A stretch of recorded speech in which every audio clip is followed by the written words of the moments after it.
फिर उसके बाद आता है other instruction, there are certain instruction which should be also advised to the patient, like regularized timings and quantity of meals. Do not remain starving for long periods. Avoid alcoholic drinks and be careful in festivals and marriages. Compensate for extra sweets by reducing previous and subsequent meals. So basically कुछ और instructions हैं जो आप patient को बताओगे, एक कोई भी डायबिटिक पेशेंट है उसको सजेस्ट करोगे। सबसे पहले क्या है कि भाई देखो, सबसे पहले तो तुम्हारा ये है कि जो तुम्हारा टाइमिंग है खाना खाने का, एक तो उसको फिक्स कर लो, ठीक है, क्योंकि तुम्हें दवाइयाँ खानी होती हैं, टाइम के हिसाब से खानी होती हैं।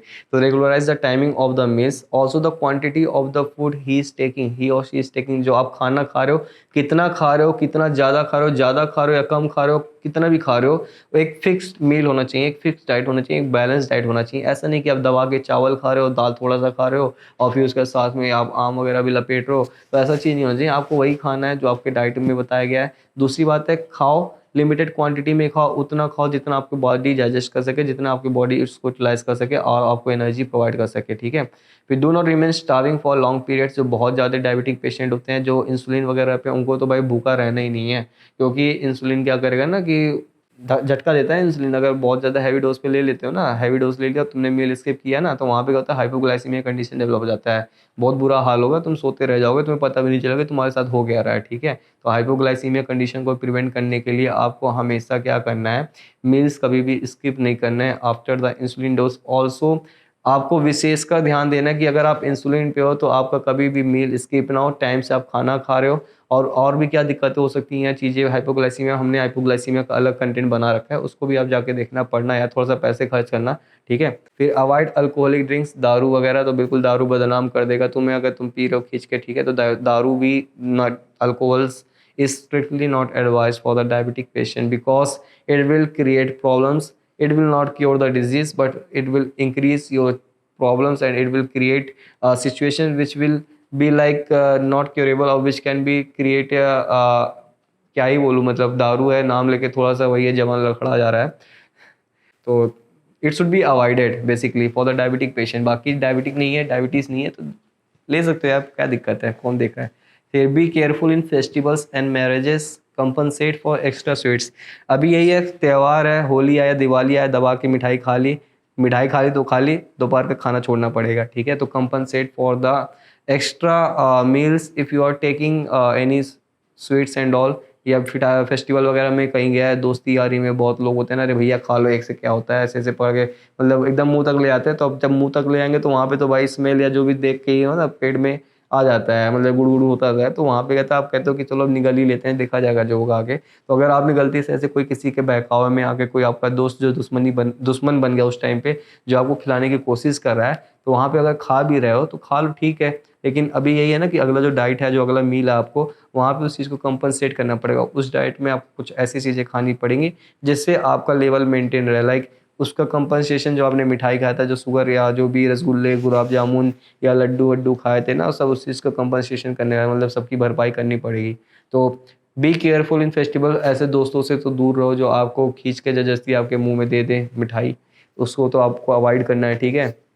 फिर उसके बाद always keep sugar in pocket, watch for hypoglycaemia, that is sweating, headache, hunger, irritability and slurred speech. So basically एक शुगर का पैकेट या सैचेट आता है, जो होता है ना, जो चीनी कॉफ़ी में मिला के घोल के पीते हो, उस चीज़ को आप अपने जेब में रख सकते हो अगर आप एक डायबिटिक पेशेंट हो। वहाँ पे क्या होता है ना, कभी कभी मील स्किप होने के बाद हाइपोग्लाइसीमिया कंडीशन डेवलप हो जाता है। तो उस केस में आप इंस्टेंट, अगर आपको D25 ट्रांसफ्यूज़न नहीं मिल पा रहा है, या पेशेंट हॉस्पिटल में नहीं पहुँच पा रहा है, या आप किसी ऐसी जगह पे गए हो कहीं जहाँ पे आप दूर दूर तक हॉस्पिटल में नहीं जा पा रहे हो, या आपको हॉस्पिटल का कहीं दर्शन ही नहीं हो रहा है, आप हनीमून पे गए हो, वहाँ पे आपको लग रहा है कि यहाँ पे नई जगह है, वहाँ पे आप कहाँ ही खोजोगे, तो अगर आप डायबिटिक पेशेंट हो तो वहाँ पे आपकी जो दवाइयाँ हैं वो तो साथ में रखो ही रखो।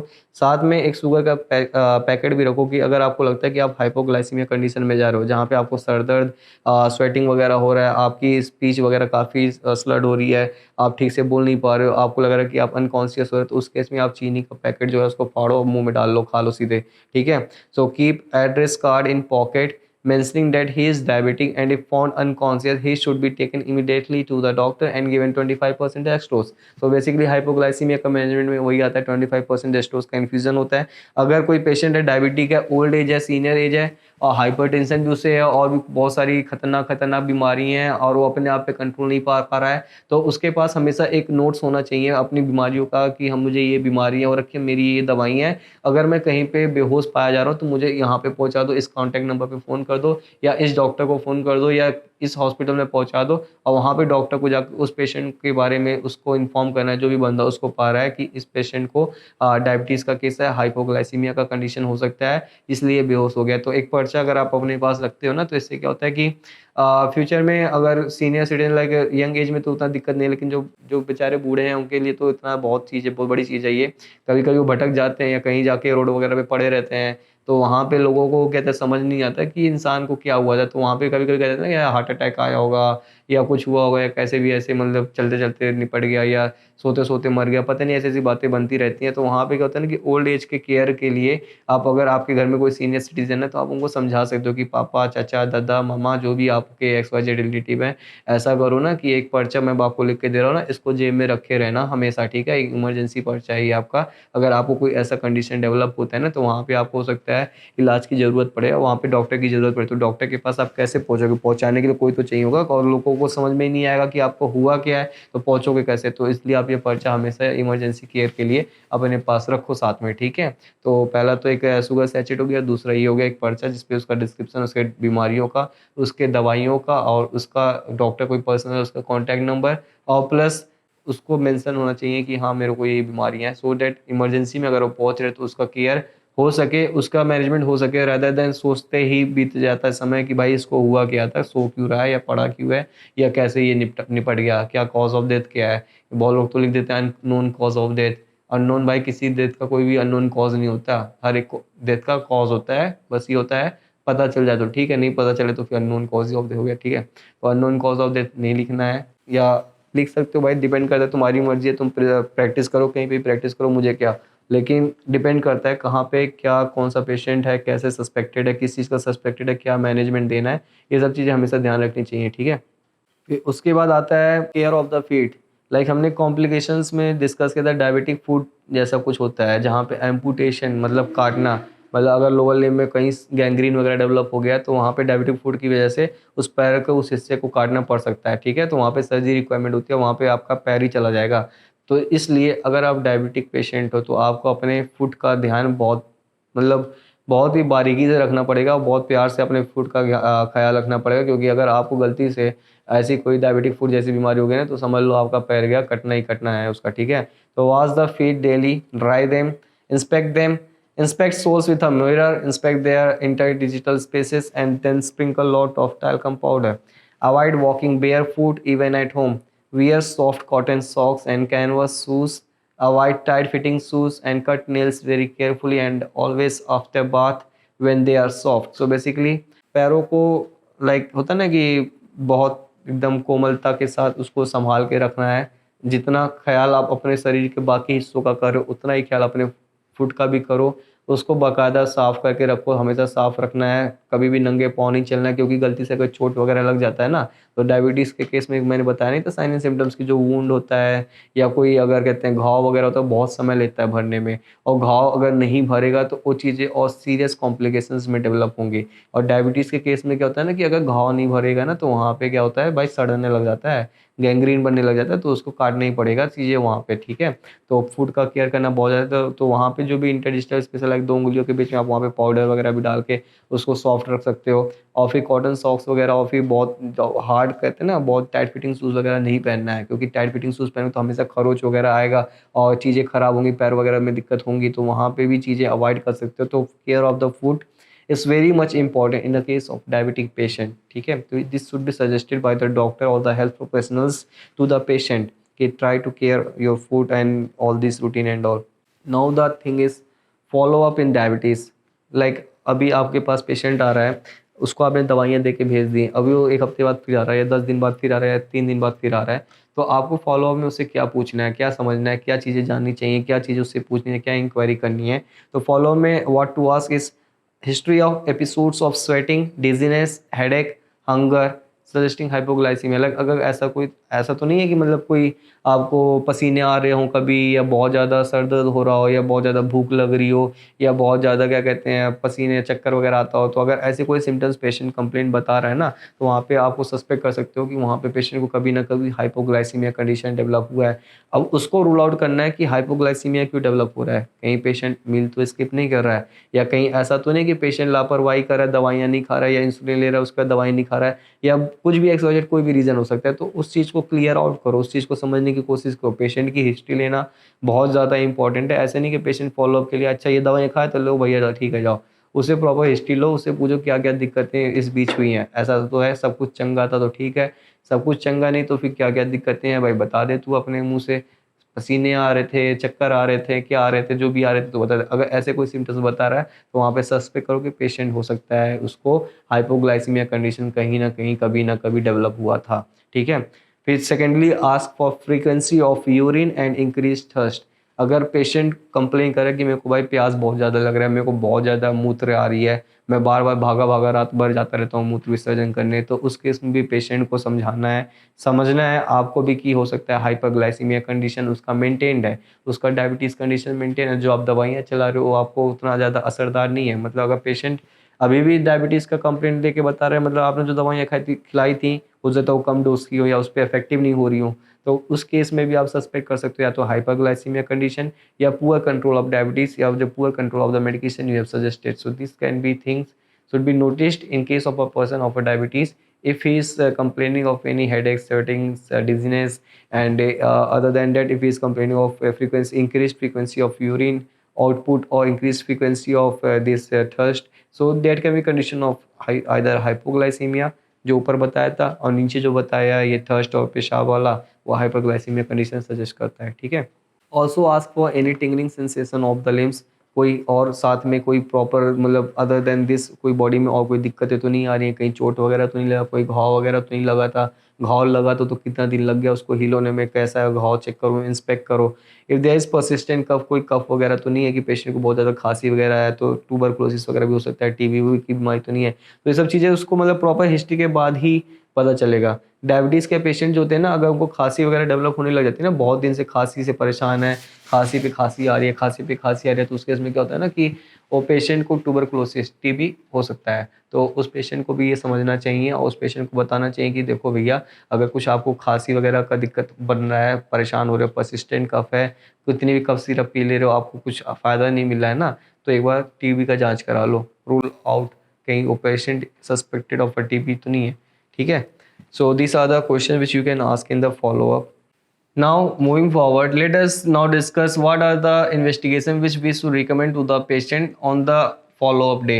Like अगर आपका कोई पेशेंट है, पहली बार आया था, दवाइयाँ ली, आपने उसको भेज दिया, आपने उसको बोला 10 दिन बाद आओ, 15 दिन बाद आओ, 1 महीने बाद आओ, या कभी भी जब भी बुला रहे हो आप उसको अपने मन के अनुसार, तो उससे क्या क्या इन्वेस्टिगेशंस आपको सजेस्ट करना चाहिए, क्या इन्वेस्टिगेशन कब कौन से समय आपको सजेस्ट करना चाहिए कि देखो भैया ये इन्वेस्टिगेशन अगली बार आओ ना तो ये करवा के आना, नहीं तो फिर तो हम आओगे यहाँ पे पहले तो प्रिस्क्रिप्शन बनवाओगे, फिर उसके बाद फिर से मैं ये लिखूंगा कि एक बार ये इन्वेस्टिगेशन करा गया, तो उसको आप पहले ही पर्चे पे उसके मेंशन कर दो कि whenever you are coming for the next follow up come with this investigation.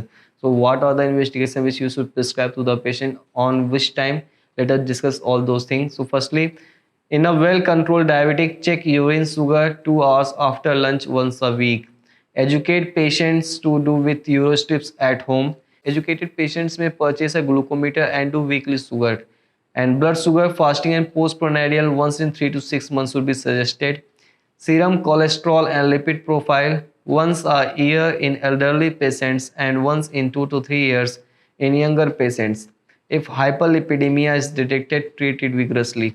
So basically सबसे पहले तो यही है कि पेशेंट को हमेशा यही सजेस्ट करना, उसको समझाना, उसको पढ़ाना, उसको एजुकेट करना है। एक तो ग्लूकोमीटर डिवाइस आता है जिसमें आपको सिर्फ वो आता है ना, कहते हैं नीडल टाइप का, लैंसेट नीडल से आप प्रिक किए, ब्लड का सैंपल उस पर लगाया, टच किया, स्ट्रिप पे लगाया, तो आपको पता चल रहा है कि आपका बीएसएल कितना है। तो ग्लूकोमीटर अगर चला सकता है, पढ़ा लिखा इंसान है, तो उसको सजेस्ट कर दो कि ग्लूकोमीटर खरीद लो, अपने घर पे रखे रहो, और हफ्ते में 1-2 बार तो चेक करके मॉनिटर करा करो ना। और ये लेवल है, देखो ये रेंज है, इस रेंज से अगर ऊपर आ रहा है, इतना कितना जितना भी ऊपर आ रहा है ना, उसको मेंशन कर लो और फिर मेरे पास आ जाना, दिखाने के लिए बता देना। ठीक है? तो आप पेशेंट को ये समझा सकते हो। दूसरा यूरोस्ट्रिप वाला यूज़ कर सकता है। यूरोस्ट्रिप से आप वो कहते हैं अपना ब्लड शुगर घर पे ही चेक करके, पता करके, मॉनिटर करके लिख सकता है। है, और जब नेक्स्ट फॉलोअप पे आएगा पेशेंट डॉक्टर के पास तो उसको बता सकता है डॉक्टर को, डॉक्टर साहब देखो मेरा कंडीशन इस दिन इतना था, इस दिन इतना था, ठीक है।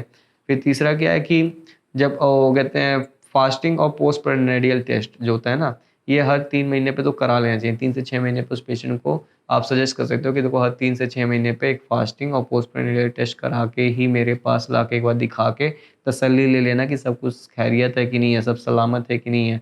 सभी चीज़ सलामत रहेगी तो ही आगे चीज़ बढ़ानी है, नहीं सलामत रह रही है तो वहाँ पे चीज़ें देखना है कि क्या चीज़ें दिक्कत है और उस दिक्कत को सॉल्व करने की कोशिश करेंगे, ठीक है।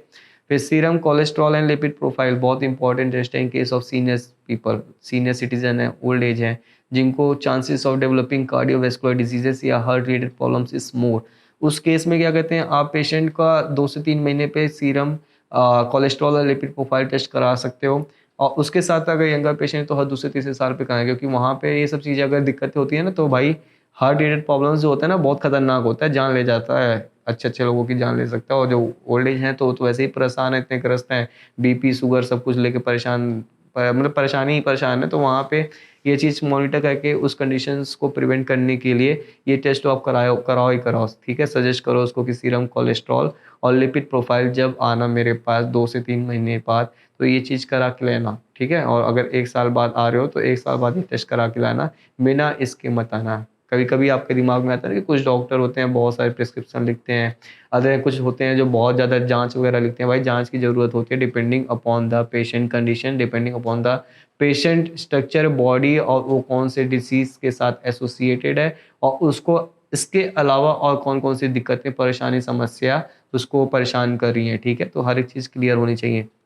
उसके बाद है ईसीजी कराना है, ठीक है। ECG once a year in elderly and hypertensive patients if there is slightest suspicion of angina do stress test, ठीक है। अगर कोई पेशेंट है जो बहुत ज़्यादा क्या कहते हैं सस्पेक्टेड बहुत ज़्यादा चेस्ट पेन वगैरह का कंप्लेन लेके आ रहा है तो वहाँ पे आप ईसीजी कराओ। ईसीजी के साथ साथ अगर एंजाइना का कंप्लेन दे रहा है, चेस्ट पेन का कंप्लेन दे रहा है तो वहाँ पे स्ट्रेस टेस्ट करके रूल आउट करने की कोशिश करो। ऐसा तो नहीं है कोई उसका मतलब हार्ट में कोई बहुत सीरियस प्रॉब्लम हो रखी है, कार्डियोवैस्कुलर डिजीज डेवलप हो रखा है, या कहीं ब्लॉकेज वगैरह तो नहीं हो रहा है, तो ये सब चीज़ें रूल आउट करना पड़ेगा और ये ईसीजी से पता चलेगा और स्कैन वगैरह से ही पता चलता है, ठीक है। तो depending upon the person as you can suggest or prescribe the medications, and depending upon the person age and condition you have to also suggest the investigations on follow up, ठीक है। so urine investigation should be done for microalbuminuria every year, so urine का जांच भी हर साल एक बार करवा ही दो। फिर blood urea and serum creatinine is indicated, ये सब टेस्ट है, कॉमन टेस्ट है, मतलब कुछ कॉम्प्लिकेशंस डेवलप नहीं हो रहा है, इन सब चीज़ को रूल आउट करने के लिए सब चीज़ें सजेस्ट कर सकते हो आप पेशेंट को। बट एक चीज़ का ध्यान रखना, वो अफोर्ड कर पा रहा है कि नहीं कर पा रहा है। ऐसा नहीं है कि किसी पेशेंट को कुछ भी आप प्रिस्क्राइब कर दो, किसी को कुछ भी सजेस्ट कर दो, भाई उस बंदे के पास पैसे नहीं होंगे, कहाँ से टेस्ट कराएगा, महंगे महंगे टेस्ट लिख दोगे। सरकारी अस्पताल में बैठे हो ठीक है, वहाँ पे लिखो, सस्ती नहीं होती हैं, जाँचें वगैरह करा के बैठेगा, आपको दिखाएगा अच्छा खासा रिपोर्ट। लेकिन अगर चीज़ें दिक्कत हैं उसके साथ प्रॉब्लम है तो ही सजेस्ट करो। बेमतलब में पैसे बढ़ाने के लिए, पैसे बनाने के लिए बहुत सारी इन्वेस्टिगेशन देने की ज़रूरत नहीं है, ठीक है। फिर HbA1c is suggested once a year और if surgery is planned. The importance of this investigation in routine checkup is that it can not be manipulated by patients. बहुत सारे पेशेंट होते हैं सर्जरी के नाम से घबरा जाते हैं, और सर्जरी के नाम की जब लेते हैं तो कहते हैं कि भैया देखो ऐसी मेरी बात है, मैं आज तो सुबह कुछ खाऊंगा नहीं, जब टेस्ट होगा तो उसके बाद क्या कहते हैं ये फास्टिंग टेस्ट करेंगे तो उसमें ब्लड शुगर कम होनी चाहिए तभी तो सर्जरी होगा। तो वो मैनिपुलेट करने की कोशिश करते हैं, मतलब मूर्ख बनाने की कोशिश करते हैं। वो सोचते हैं ना कि डॉक्टर को जाएंगे उल्लू बना देंगे। तो यहाँ पे क्या होता है ना कि अगर कोई सर्जरी वर्जरी प्लान किया किसी डॉक्टर ने किसी पेशेंट का, तो वहाँ पे HbA1c टेस्ट, ग्लाइकोलेटेड हीमोग्लोबिन टेस्ट कराना ही कराना है। क्यों कराना है? क्योंकि वो आपको स्पेसिफिक जो उस पेशेंट का कंडीशन है, बॉडी का कंडीशन है, उसके ब्लड शुगर लेवल का कंडीशन है, वो एग्जैक्ट पॉइंट बताएगा। उस चीज़ को, उस रिपोर्ट को मैनिपुलेट पेशेंट नहीं कर सकता अपने हिसाब से, ठीक है। If patient is on sulphonylurea, WBC count and SGPT should be done to rule out any kind of infection, और क्या कहते हैं SGPT का लीवर वगैरह में कुछ ऐसा साइड इफेक्ट तो नहीं हो रहा उसका, ठीक है। इफ पेशेंट इज ऑन ग्लिटाजोन और एकार्बोस, SGPT, S-bilirubin and ultrasonography of abdomen for pancreas on detection of diabetes। तो pancreas का ऐसा तो नहीं इन्लार्जमेंट हो रहा हो या कुछ और कंडीशंस डेवलप हो रहा है, पैंक्रियास में प्रॉब्लम हो रहा है, तो उस केस में अल्ट्रासाउंड वगैरह सजेस्ट कर सकते हो। बाकी ये जो SGPT, SGOT या WBC काउंट या बिलिरुबिन वगैरह है ना, ये सब कॉम्प्लिकेशंस या कोई भी और छोटी मोटी एबनॉर्मलिटी डिटेक्ट करने के लिए, या ऐसा तो नहीं कि कोई मेडिकेशंस वगैरह पे था उसका साइड इफेक्ट हो रहा हो, उसकी वजह से चीज़ें दिक्कत हो रही हो, तो ये सारी चीज़ें होती हैं जो आप कहते हैं आप उसको रूटीन इन्वेस्टिगेशन में आप सजेस्ट कर सकते हो। अदर देन दिस बहुत सारी चीज़ें हैं। डायबिटीज़ एक मतलब डायबिटीज़ के बारे में अगर समझने की कोशिश करें ना, तो भाई तुम्हारे पास पेशेंट ही पेशेंट आएंगे, बहुत सारे पेशेंट आएंगे। अभी हमारा टारगेट ये होना चाहिए ना कि हम उस पेशेंट का इलाज कैसे कर रहे हैं। मेडिकेशंस तो हमने देख लिया है, हम कहाँ प्रैक्टिस करें ये भी मैटर करता है। अगर आप बहुत हैवी कॉस्टली मेडिसिन प्रिस्क्राइब करना चाहते हो, या आपने कुछ ऐसा खोज निकाल रखा है ना कि ये भाई दवाइयों से मैं पेशेंट के बारे में बहुत अच्छा रिस्पॉन्स मिल रहा है, ये डायबिटीज़ बहुत ज़्यादा कंट्रोल कर रहे हैं, तो उस चीज़ को आप मेरे चैनल पे भी आप कमेंट करो, मेरे इंस्टाग्राम पे आप कमेंट करो, पोस्ट करो, बताओ अपने बारे में कि हाँ ये चीज़ें हैं, आप ऐड ऑन कर सकते हो, ये पॉइंट्स है, ये मैंने इस पे रिसर्च बेस्ड, एविडेंस बेस्ड, अगर आपके पास कोई भी डायबिटीज़ से रिलेटेड है तो आप उसको शेयर करो। इससे क्या होगा, together we can just rule out the major cause of diabetes. हम कैसे डायबिटीज़ को, कैसे एक पॉपुलेशन को अफेक्ट होने से बचाएं, प्लस डायबिटीज़ को कैसे मॉनिटर करें, रेगुलेट करें, ये सब चीज़ें हमें समझना चाहिए। क्योंकि डायबिटीज़ एक बीमारी जो है ना, आज हर 10 बंदे को अगर एक डायबिटीज़ पेशेंट मिल रहा है, आने वाले टाइम में हमारे बच्चों का क्या होगा भाई, मतलब हमारे नहीं तुम्हारे बच्चों का क्या होगा, सबको दिक्कतें होंगी, यही सेम दिक्कत लेके जूझेंगे। लाइफस्टाइल डिसऑर्डर्स तो इतने कॉमन हो गए, हर बंदा परेशान है। अभी तो खा रहे हैं लाइफस्टाइल में, मतलब ये बर्गर, पिज़्ज़ा, चाउमीन वगैरह दबा दबा के खा रहे हैं। कहते हैं कि ठीक है स्वाद लेना भी ज़रूरी है, स्वाद ले रहे हो तो ठीक है, लेकिन बाद में उसकी दिक्कतें, उन सब चीज़ से परेशानियाँ क्या क्या हो रही है, सब चीज़ों को भी ध्यान रखना ज़रूरी है। डायबिटीज़ को आप हल्के में मत लो, बहुत दिक्कतें करेंगे, इतनी दिक्कतें करेंगे कि आपको पता भी नहीं चलेगा कि खाए क्या। और ठीक है, समझ गए? चलो ठीक है, thank you so much, bye bye, Tata.